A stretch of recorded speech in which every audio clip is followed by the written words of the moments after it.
Hello dear students, welcome to IQ nurture. IQ nurture में आपका स्वागत है। आशा करता हूं कि आप अच्छे होंगे, पढ़ाई कर रहे होंगे। पिछले दिन ही मैंने एक लाइन पढ़ी और वो लाइन ये थी कि it is not about how much you eat, it is about how much you digest. पढ़ाई में भी ये सेम चीज़ अप्लीकेबल है। मैटर ये नहीं करता कि आप कितना खाते हो, मैटर ये करता है कि आप कितना पचाते हो। इसी चीज को यदि हम पढ़ाई में भी अप्लाई करें तो मैटर ये नहीं करता कि कितना आप पढ़ते हो, मैटर ये करता है कि पढ़ा हुआ आपको समझ है या नहीं, पढ़ा हुआ आपको याद है या नहीं। तो मैं कोशिश करूंगा कि मैं आपको जितना पढ़ाऊं उतना आपको समझा सकूं। प्लीज मेरे साथ आप भी उतना ही प्रयास करें जितना कि मैं आपके लिए प्रयास कर रहा हूं। पिछले क्लास में हम आते हैं अपने सिलेबस पे। पिछले क्लास में हमने डिस्कस किया था मोल कॉन्सेप्ट। मोल कॉन्सेप्ट को पिछले चार क्लास लगा करके, 4-5 क्लास लगा करके हमने अच्छी तरीके से आपको समझाया है। और मोल कॉन्सेप्ट को हमने एक फिगर में, एक छोटे से फिगर में आपको समराइज कर दिया था। वो क्या था कि नंबर ऑफ मोल्स यदि आपको निकालना हो, नंबर ऑफ मोल्स, तो ये जो है वो किस तरीके से निकल सकता है। या तो आपको वॉल्यूम दे रखा होगा, या तो आपको वॉल्यूम यानी कि आयतन दे रखा होगा, या तो आपको मास दे रखा होगा, या तो एक तीसरी चीज दी जा सकती है, वो थी कि number of particles, number of atoms या मॉलिक्यूल्स, इसका नंबर दे रखा होगा। तो हमने बात की थी कि यदि नंबर ऑफ मोल्स चाहिए, मास दिया हुआ है आपको, तो आप सिंपली डिवाइड कर दें। यहां से यहां पहुंचना है तो डिवाइड कर दे, किससे? मोलर मास से। और यदि यहां से यहां पहुंचना है तो मल्टीप्लाई कर दे, किससे? सेम चीज से। यदि वॉल्यूम दिया हो और नंबर ऑफ आपको मोल्स चाहिए तो आपको डिवाइड करना है। किससे डिवाइड करना है? 22.4 लीटर से। और यदि नंबर ऑफ मोल्स दिया है, वॉल्यूम चाहिए, तो मल्टीप्लाई कर देना है। किससे मल्टीप्लाई करना है? सेम चीज से, 22.4 लीटर से। यहां यदि आपको नंबर ऑफ एटम्स या मॉलिक्यूल्स दे रखा है, आपको नंबर ऑफ मोल्स चाहिए, तो डिवाइड कर देना है। किससे? 6.022 गुणे 10 के पावर 23 से, जिसे हम एवोगाड्रो नंबर कहते हैं। और यदि नंबर ऑफ मोल्स दे रखा है और नंबर ऑफ एटम्स चाहिए, तो सिंपली मल्टीप्लाई कर देना है। किससे? सेम नंबर से। यदि ये चीज आपको समझ लगती है तो मोल कॉन्सेप्ट का सारा चीज आपको समझ लगता है। ये हमने पिछले क्लास में बात की थी। आज जो हम लोग डिस्कस करने वाले हैं वो है percentage composition. Percentage composition of किसका? कोई भी यदि कंपाउंड होगा तो वो अलग अलग एलिमेंट से मिलकर के बना होता है। कोई भी कंपाउंड अलग अलग एलिमेंट से मिलकर के बना होता है। तो आज का जो हमारा टॉपिक है वो है परसेंटेज कंपोजिशन, पर CENTAGE, परसेंटेज कंपोजिशन।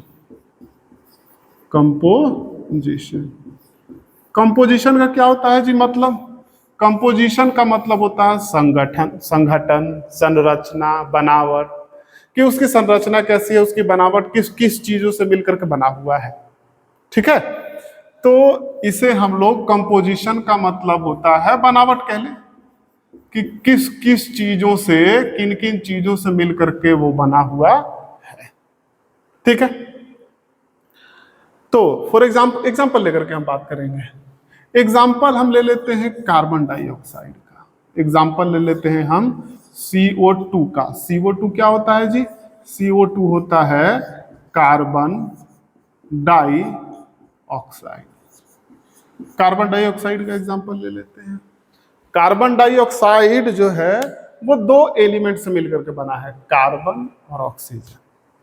ठीक है, तो कार्बन कितना परसेंट है और ऑक्सीजन कितना परसेंट है, यही चीज यदि हमने बता दिया तो हम कहेंगे कि उसका संरचना, उसका बनावट, उसका कंपोजिशन हमने बता दिया।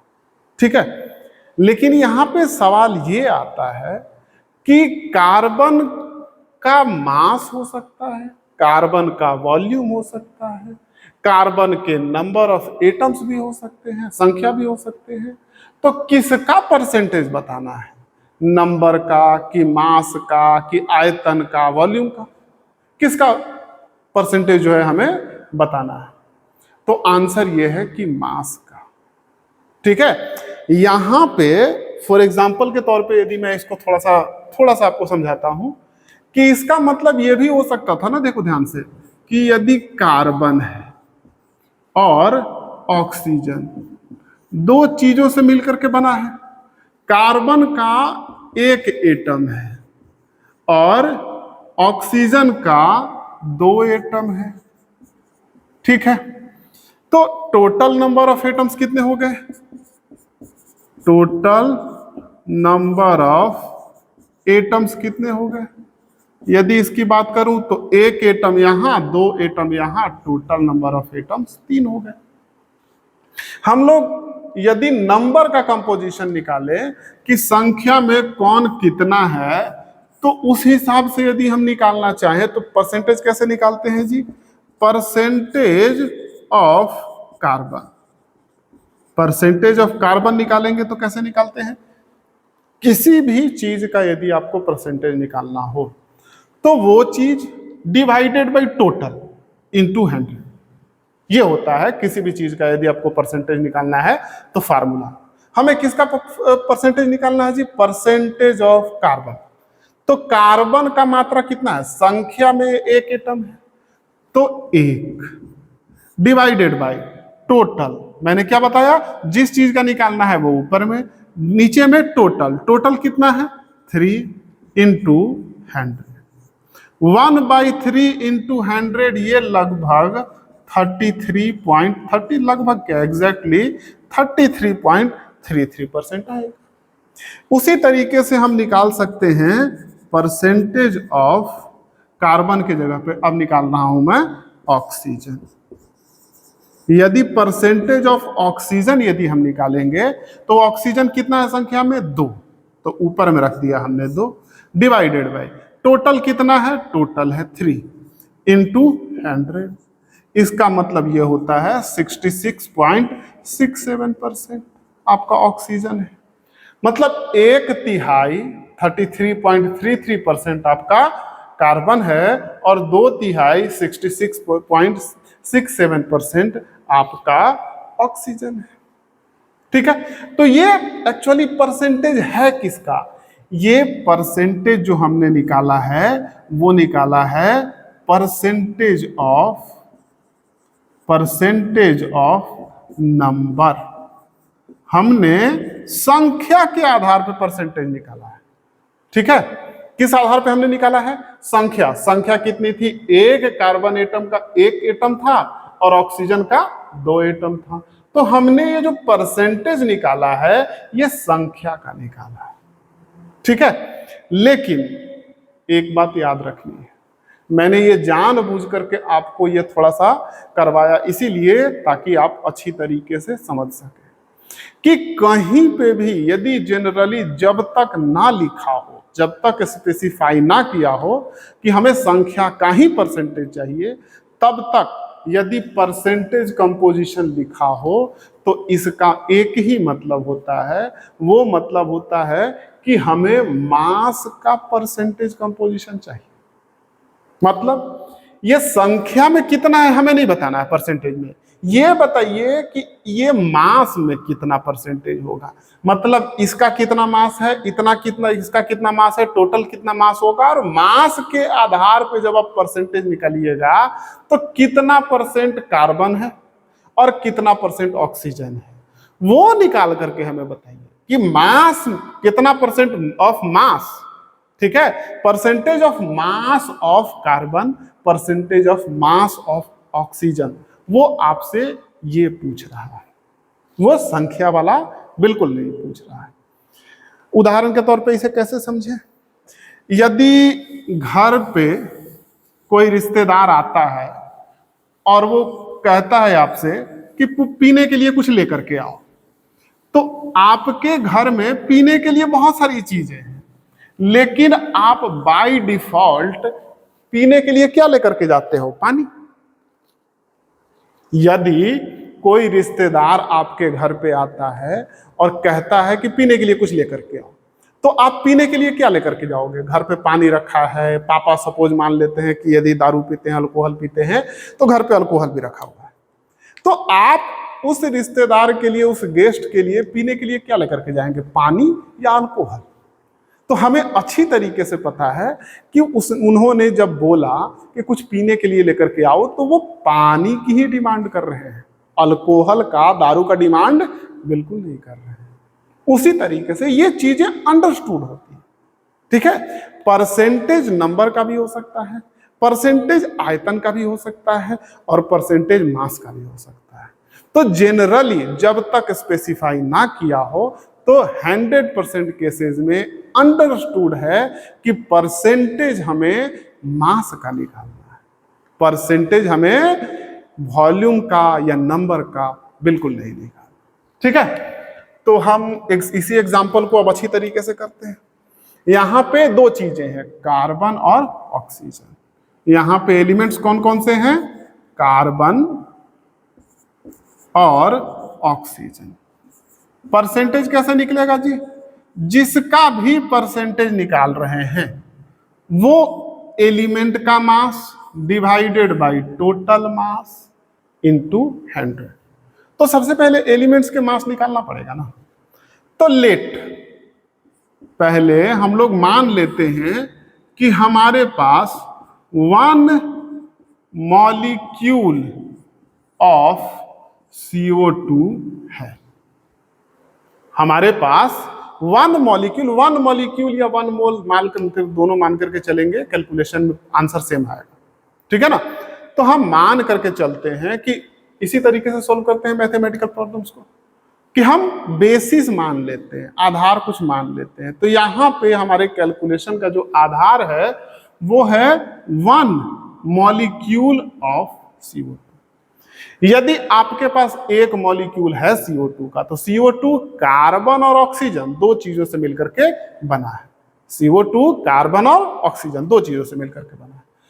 तो कार्बन का, ऑक्सीजन का हम मास निकाल ले तो बात बन जाएगी। मॉलिक्यूल है तो एक है carbon, 1 atom of carbon. Carbon का कितना एटम है, 1 एटम, और इसका कितना एटम है, ऑक्सीजन का 2 एटम। लेकिन हमें मास चाहिए, तो एक एटम कार्बन का मास हमें पता है कि 12 AMU होता है। तो मास कितना हो गया, मास हो गया, कार्बन का मास हो गया 12 AMU, ठीक है। ऑक्सीजन का मास, तो एक ऑक्सीजन के का मास जो होता है वो 16 AMU होता है। हमारे पास 2 एटम ऑफ ऑक्सीजन है, तो हम मास कैसे निकालेंगे जी, मास निकालेंगे 2 को मल्टीप्लाई, 16 को 2 से मल्टीप्लाई कर देंगे, तो 16 इंटू 2 32 AMU। हमारे पास दोनों का अलग अलग मास आ गया। अब हम जरा टोटल कर लेते हैं, टोटल मास दोनों को जोड़ देते हैं, ठीक है। टोटल मास यदि हम निकालेंगे तो टोटल मास आ गया हमारा 12 AMU ये रहा, और 32 AMU ये रहा। तो 12 plus 32 is equal to 12 plus 32, 2 2 4, 3 1 4, 44 AMU, ठीक है। अब यदि हम परसेंटेज निकालें, परसेंटेज, मास परसेंटेज, मैंने बोला कि परसेंटेज निकाल रहे हैं तो किसका निकाल रहे हैं हम, मास। मास परसेंटेज ऑफ किसका निकाल लेते हैं हम, कार्बन का। कार्बन का यदि हम मास परसेंटेज निकालेंगे तो कैसे निकलेगा, कि कार्बन का जितना मास है, mass of carbon C divided by total मास और इनटू 100, यही है फार्मूला। तो कार्बन का मास टोटल है कितना जी, 12 AMU, 12 AMU divided by total मास है 44 AMU, ठीक है, इनटू 100। ये कैलकुलेट करके जितना आ जाए, कितना आ जाएगा, 12 या 4 से कटेगा पहले, 4 या 12 और 11 चौक 44, तो ये कैलकुलेट करके जितना भी आ जाए आंसर आपका, ठीक है। और इसका कैसे निकालेंगे जी, इसका निकालेंगे कैसे निकलेगा, mass percent, mass percentage of oxygen. ये कैसे निकलेगा, ऑक्सीजन का mass, mass of oxygen divided by total mass, total mass into 100, यही फार्मूला होता है। तो ऑक्सीजन का मास जो है वो है 32 AMU divided by 44 AMU into 100, ठीक है। 12/44, 32/44, ठीक है। ये कैलकुलेट करेंगे, इसको जरा हम थोड़ा सा सिंप्लीफाई कर लेते हैं, डेसिमल में देख लेते हैं। तो ये हो गया 4 से कटेंगे तो 4 × 12, 11 चौक 44, ये बन गया आपका 300 डिवाइडेड बाई 11। तो इसका 3 से 100 से मल्टीप्लाई कर गया, ये तो AMU से AMU कट गया था, तो आपका बन गया ये 300 डिवाइडेड बाई 11। इसे हम लोग जरा सिंप्लीफाई कर लेते हैं। तो 11 दूना 22, 11 दूना 22 और फिर बच गया 8, 30 में से 22 गया तो 8 बच गया, 8 80, तो 11 सत्ते 77 पॉइंट समथिंग आएगा, 27 पॉइंट समथिंग, ठीक है। ये आएगा 27.77, 30 तो 11 दूना 22, 27.2 मान लो, सॉरी 77 नहीं 27 27.2 मान लो। तो ये आ गया आपका 100 माइनस 27.2, तो 100 में से यदि 27 30 यानी कि 77, 70 और 3 77, तो ये मान करके चलो कि 76.8 के आसपास परसेंट के आसपास, ठीक है। तो ध्यान से देखो जरा, ये बन गया 30 60, 2 गुना से भी ज्यादा, ठीक है। ऑक्सीजन का जो परसेंटेज है वो है 76%, ठीक है, और इसका है 27%, तो मतलब ये 77% के आसपास, और सही है क्या, देख लो, ये बन गया आपका 27, 100 माइनस 27.2, ये बन गया आपका, ये हो गया 8 और ये बन गया 7, 2 और 10 में से 2 गया, 9 में से 2 गया 7, सॉरी 72.8%, ठीक है। कैलकुलेशन में मिस्टेक हो जाती है, कोई बात नहीं। तो ये बन गया आपका 27.2% और ये बन गया 72.8%, यानी कि ये लगभग ये 2 गुना से भी ज्यादा है, ठीक है। जब हमने संख्या का निकाला था तो ये था 2 गुना 66% और ये था 33%, लेकिन जब मास का परसेंटेज निकाला तो ये रह गया 33% नहीं 27%, कम है, और ये 66% नहीं 72% ज्यादा है, ठीक है। तो बात ये है कि परसेंटेज कभी भी जब आपसे पूछा जाए तो परसेंटेज वहां मास का बताना है, किसी और चीज का परसेंटेज नहीं बताना है। और जनरली इस चैप्टर से जितने भी क्वेश्चन आपको आएंगे, लगभग 99.9%, उसमें परसेंटेज आपको मास का ही पूछा जाएगा। और क्वेश्चन में यदि परसेंटेज कहीं लिखा हुआ है तो हम मान करके चलेंगे कि परसेंटेज वहां मास का ही दिया हुआ है। ठीक है, तो ये था all about this topic, percentage composition. ठीक है, एक बार फिर से इस टॉपिक को अच्छे तरीके से रिवाइज कर लेते हैं। ठीक ना, हम लोग परसेंटेज निकालते किसके हैं? Percentage composition of any compound, किसी कंपाउंड का परसेंटेज कंपोजिशन निकालते हैं। और टू बी प्रिसाइज, कंपाउंड में उसके एलिमेंट्स का, कोई भी कंपाउंड जो है वो एलिमेंट्स से मिलकर के बना होता है। तो उस कंपाउंड में डिफरेंट डिफरेंट एलिमेंट का परसेंटेज कंपोजिशन आपको बताना होता है। ठीक है, उसमें से भी मास परसेंटेज बताना है, मोल परसेंट या वॉल्यूम परसेंट नहीं। फॉर एग्जाम्पल, यदि यहां CO2 के जगह पे H2O होता, CO2 के जगह पे H2O होता, तो वहां पे हाइड्रोजन का और ऑक्सीजन का कितना मास परसेंट है हाइड्रोजन का, कितना मास परसेंट है ऑक्सीजन का, हमें वो आंसर करना होता है। या तो क्वेश्चन में कहीं डेटा दे रखा हो कि H2O में हाइड्रोजन का परसेंटेज इतना है, तो हम मान करके चलेंगे बाय डिफॉल्ट कि हाइड्रोजन का मास परसेंट ही दिया है, वॉल्यूम परसेंट या मोलर परसेंट नहीं। ठीक है, जरा इस आंसर को ध्यान से देखिए। CO2 में 27.2% और 72.8%। CO2 बनता कैसे है? CO2 बनता है जब कार्बन को, जब हम ओपन एयर में यानी कि ऑक्सीजन के प्रेजेंस में जब हम जलाते हैं तो फॉर्म होता है CO2। ठीक है, तो पहले लोगों को लगता था ना कि जब हम कार्बन जलाते हैं ना तो कार्बन खत्म हो जाता है, डिस्ट्रॉय हो जाता है। इसी चीज के लिए तो law of conservation of mass आई थी, जिन्होंने, एक साइंटिस्ट थे जिन्होंने बताया था कि कार्बन कहीं जा नहीं रहा, कार्बन आपका है।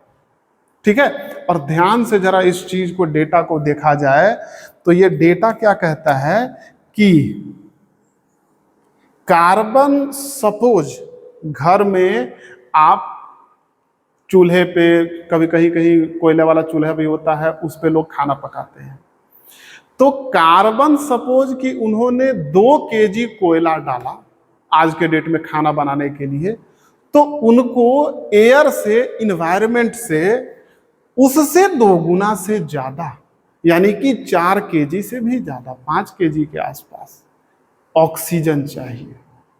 मतलब ध्यान से इस चीज को देखो, हमें लगता है कि एयर में इतना ऑक्सीजन है कि डेली हर जगह फायर हो रही है, लकड़ी जल रहा है, कोयला जल रहा है, और उसे जलने के लिए जितना मात्रा में आपका कार्बन जल रहा है उससे 2 गुना से भी ज्यादा, 2 गुना से भी ज्यादा, 2.5 गुना के आसपास आपको ऑक्सीजन का मास चाहिए। और ये आता कहां से है? एनवायरमेंट से। तो ऑक्सीजन, इन्वायरमेंट में ऑक्सीजन का मास बहुत ज्यादा है। आप इस डेटा से यहां से समझ सकते हैं कि सपोज, मैंने क्या समझाया आपको कि 2 kg यदि घर में आप कोयला जला रहे हैं तो इन्वायरमेंट से, एयर में से 4 kg ऑक्सीजन आप यूज, 4 kg से ज्यादा, 5 kg ऑक्सीजन आप यूज कर ले रहे हैं।